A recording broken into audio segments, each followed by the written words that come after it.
It's always been a bit interesting to me that there's a very popular teaching that depersonalization and derealization are a symptom of anxiety. Now, what I believe is that typically the people that teach this, and even myself very early on, whenever I started to study this stuff, is because they're trying to help.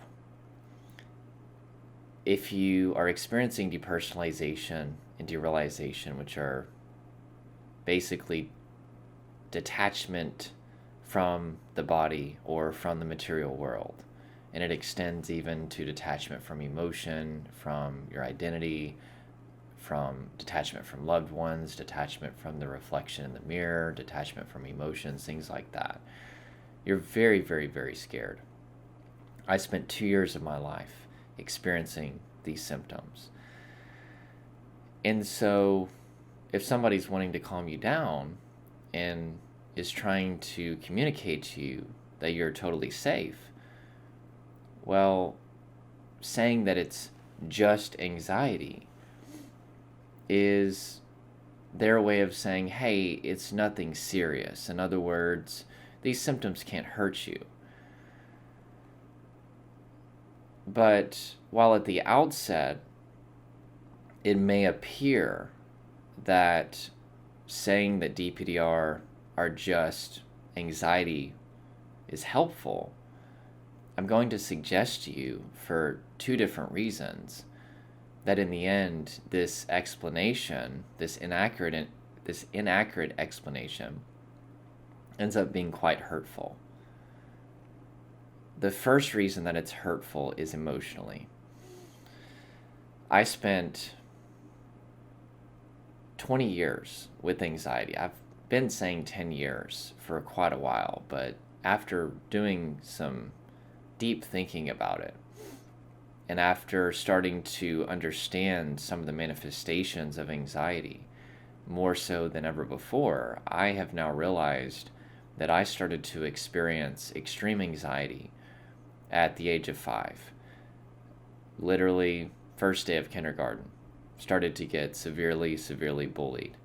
I had some family members as well that just made me very, very scared of aliens and Bigfoot and Loch Ness Monster. And it was just, harmless play, you could say, but it started to really train my nervous system and my brain to perceive threat all over the place. And so, with that being said, I really didn't even begin to get a true handle on my anxiety until I was about 25 years old. I'm 31 now. I have fully recovered from anxiety. I have fully recovered from panic attacks. I have fully recovered from depersonalization, derealization. However, I spent 2 years with depersonalization and derealization. So 20 years with generalized anxiety, 2 years with depersonalization, derealization.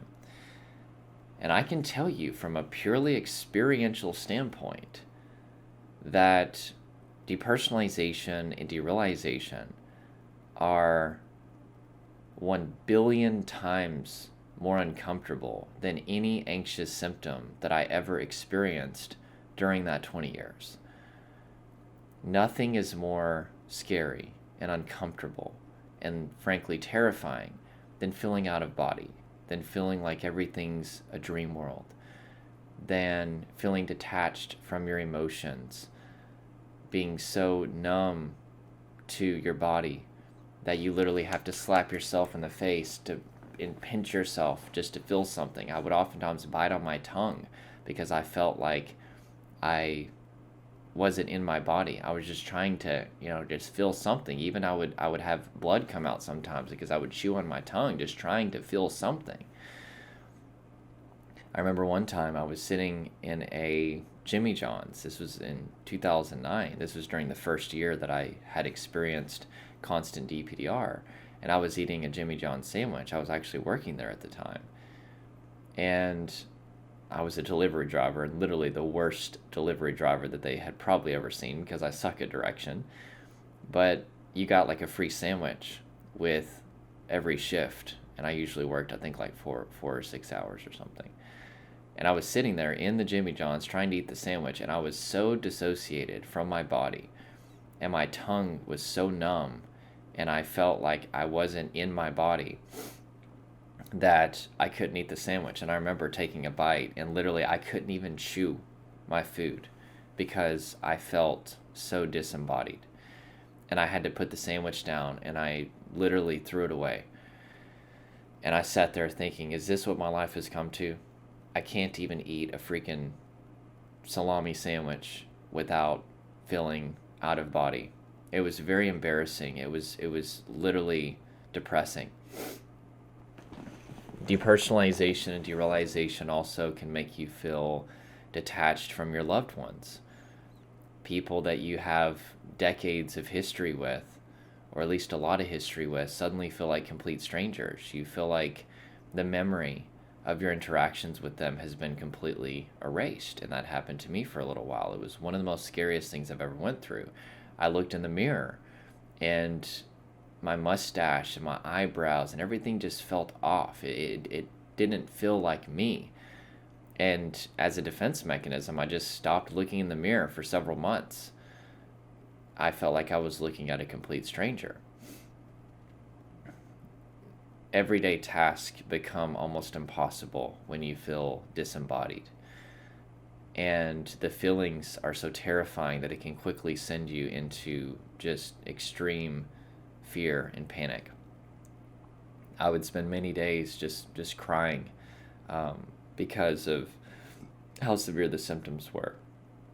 You look at even just ordinary people sometimes, even if you don't know them, and they just seem robotic, they seem fake.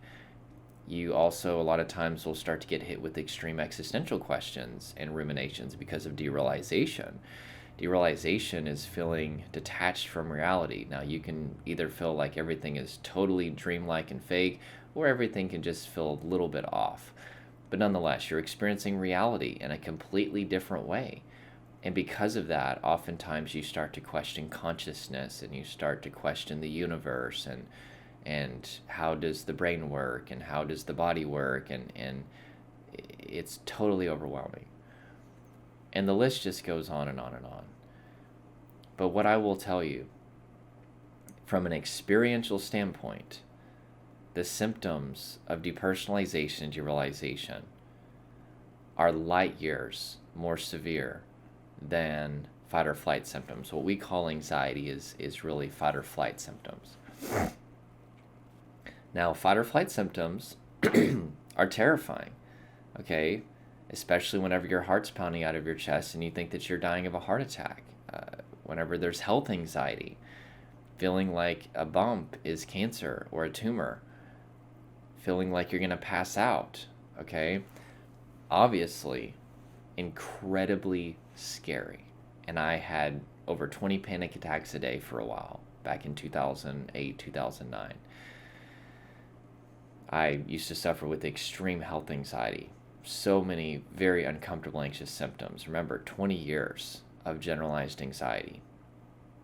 But even as scary as those things were, the 2 years that DPDR were in my life were light years more terrifying than anxiety symptoms, fight or flight symptoms. So I hear this from clients all the time whenever they get told that it's just anxiety, whether it be by their doctor or their therapist or somebody online or some program that they bought. It's almost offensive. You're telling me that this is just anxiety. It almost minimizes the pain the pain and the suffering. And as I said, emotionally, that makes people even more overwhelmed. And a lot of people, not all people by any means, I would say probably 70% of the people that I work with, I usually coach, 2 to 5 people a day, 6 days a week. So I've been doing this for years now. Like I've pretty much seen just about everything as far as what people suffer with when it comes to these symptoms of fight, flight, freeze response. I would say probably about 60 to 70% of people that come to me that are experiencing DPDR have a history of anxiety. I hear it every single day. I've always been an anxious person. And so for them, they've experienced anxiety long before DPDR showed up. And whenever they get told by somebody that this is just anxiety, they're offended, and rightly so. They're like, no, no, no, no, no, no, no, no, no, no, no, no, no, whoa, whoa, whoa, whoa, hold up, hold up.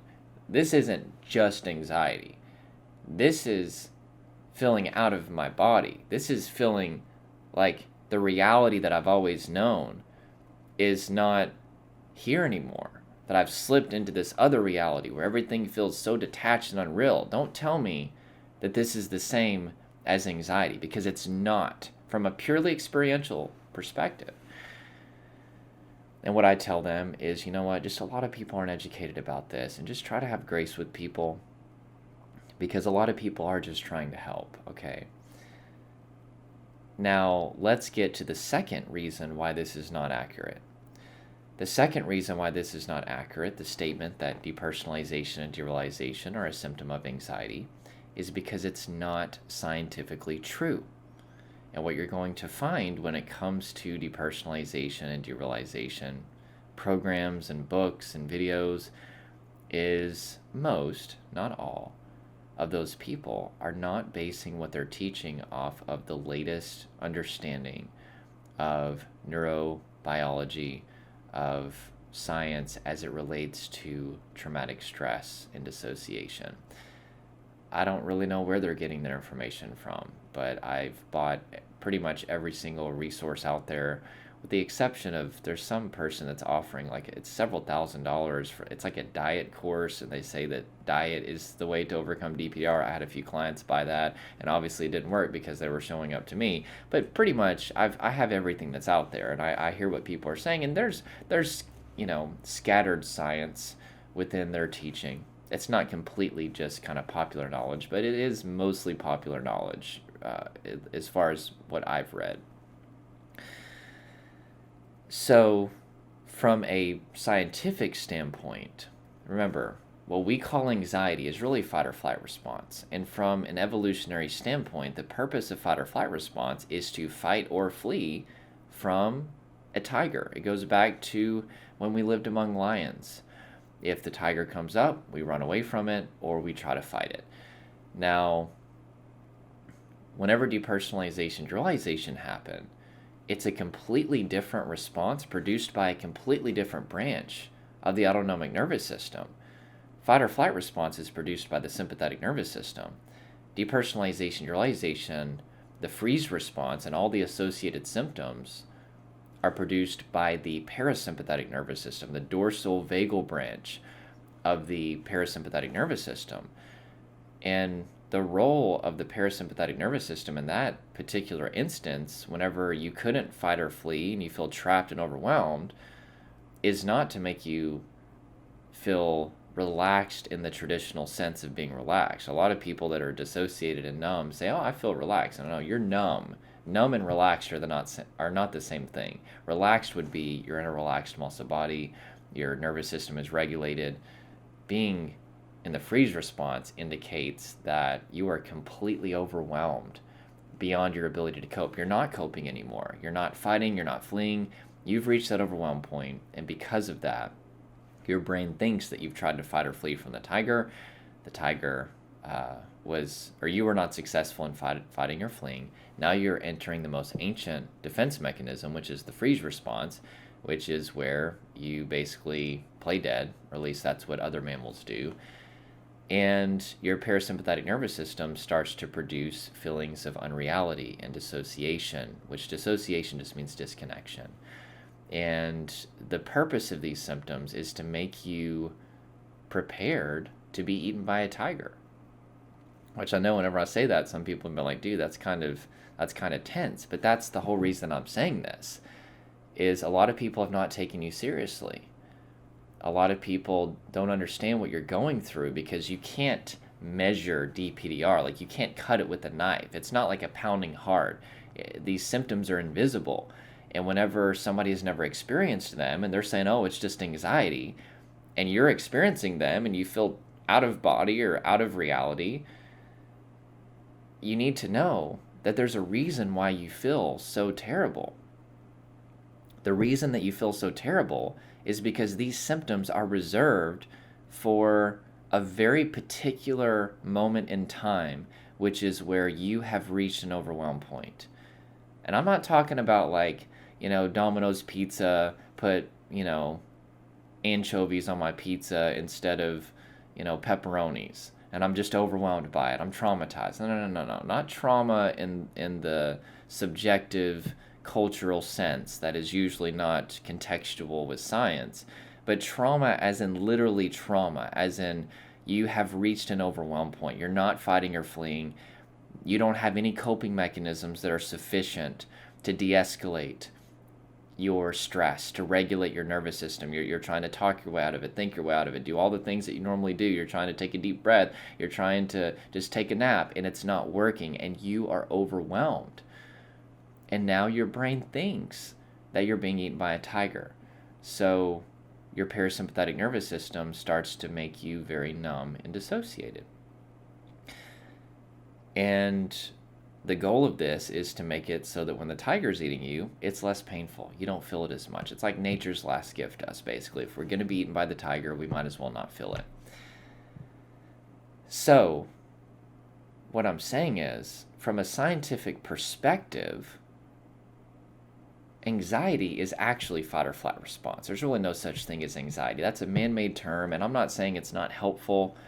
I actually think it's not helpful. I'll do another video about that, but it's fight or flight response, okay?